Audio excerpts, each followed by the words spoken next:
We had Chris Tabor on not that long ago, and he's a sports science Hmm. uh, expert, right? And we talked a little bit about fascia, and then just when I was scrolling through your content recently, it's like a hot topic right now, right? Yeah, Anybody I don't know why. It yeah. shouldn't be this. Yeah. Anybody who's been in the workout space for long enough sees this kind of thing happen, right? Where something comes up and everybody's talking about it for a while, and sometimes it persists, and there's really good things that we get out of it. Like we talked about, like blood flow restriction training is, like there's ups and there doesn't seem to be a lot of downs, and so if you don't mind it being really uncomfortable, then why not go for it? Yeah, And it is really uncomfortable. very. Or like getting some activity for your feet, right? Doesn't seem to be any downside to having stronger feet.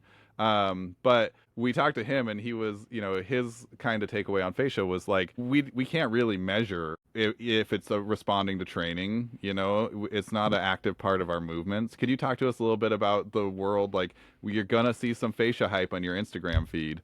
Can you provide people with some guidance for walking through that? Yeah. So, do you guys? Okay, we talked about going down a huge rabbit hole. We can do rabbit holes all I've day. done so much reading on this topic over the past few months because it's something that absolutely drives me nuts that it's like garnishing Even as much attention as it is. Like, quick rant, what does that change about your training? Like, if you need to run fast, you still have to train running fast. If you need to uh be stronger, like you still anyway. Okay. So how my logical thought process around this is how is the basis of human movement created? hmm Premotor cortex, cerebellum, primary motor cortex, down your spinal cord to the muscle. Okay, there's a very well defined scientific reason for why a muscle contracts or why movement happens. The innervations required for that are completely different than what are in fascia. So, fascia has like pain receptors, free nerve endings, Pacinian and Meissner's corpuscles that feel like vibration and deep pressure and all those things. And we definitely have to have it. Fascia is incredibly important, but training it is not something that you can actively do. At So least not separately from the rest of your musculoskeletal system, right? Like, exactly. So there are some like hypertrophy adaptations, but it's not in the same way that skeletal muscle hypertrophies. It's basically just it has to grow because your muscle grows, and right. it's still encompassing that muscle. So yes, it has to grow, and it may be able to transfer more tension because your muscle has to create more tension. So it's like it's you're really training the muscle for adaptation, not necessarily like what happens. It's kind of like what happens with bone with weight training. Like it becomes incredibly more dense. Weight training, it's very proven. The piezoelectric effect of Morse's law very much defines bone density from weight training as being a good thing.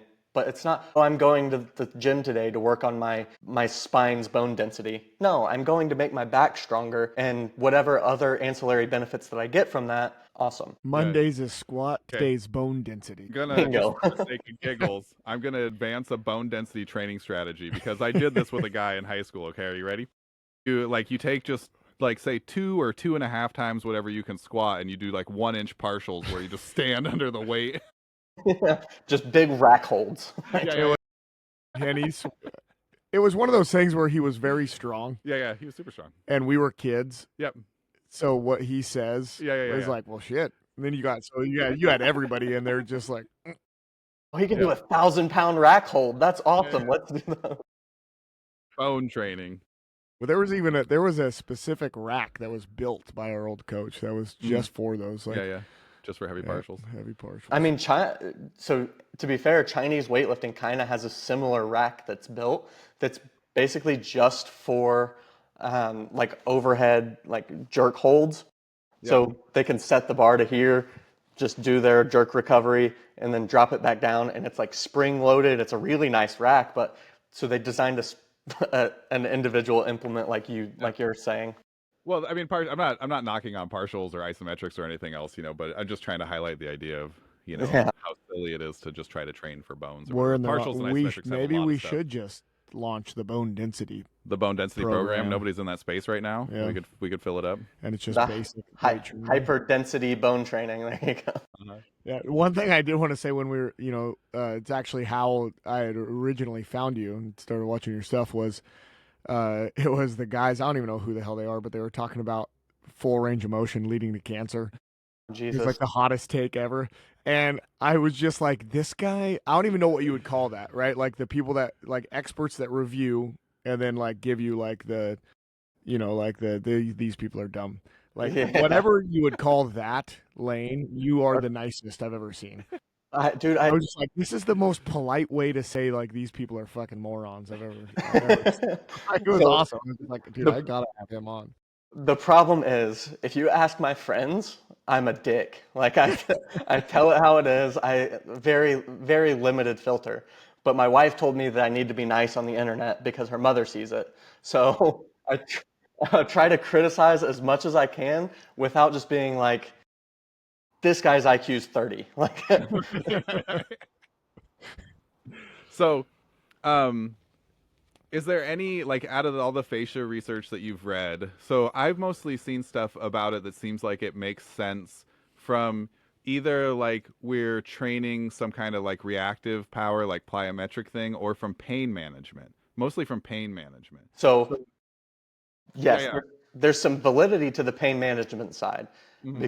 because of the free nerve endings and painful tissues and painful fascia. So you have big groups of fascia, like your plantar fascia, thoracolumbar fascia, and your TFL or your fascia lata, like IT band area. Hmm. So those big clusters of, we call them aponeuroses, like have been shown to have an increased number of free nerve endings in painful tissue.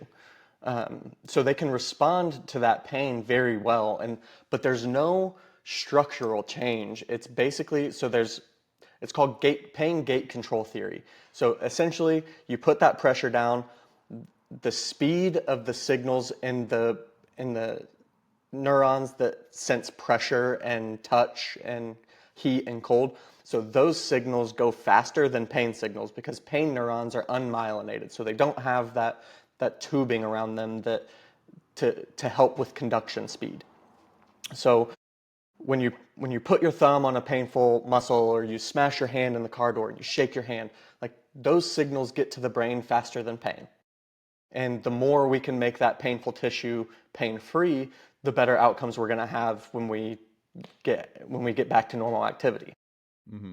Now, a lot of people will claim that, oh yeah, I'm changing the fat. You have this trigger point knot here, this fascial trigger point, and I'm going to press it and change the structure of this fascia. I'm going to release this knot. That isn't quite the case because it takes many newtons of force, more so than you would break your femur with the amount of force that you would have to put to actually change that Hmm. fascial structure.